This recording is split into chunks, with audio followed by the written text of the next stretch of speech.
கர்த்தருக்கு சோத்திரம்.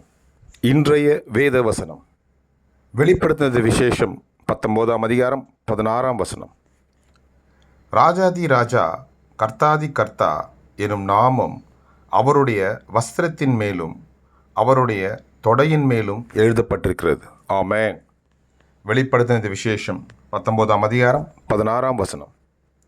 ராஜாதி ராஜா கர்த்தாதி கர்த்தா எனும் நாமம் அவருடைய வஸ்திரத்தின் மேலும் அவருடைய தொடையின் மேலும் எழுதப்பட்டிருக்கிறது. ஆமென். கர்த்தர் உங்களை ஆசீர்வதிப்பாராக, உங்களோடு கூட இருப்பாராக. ஆமென்.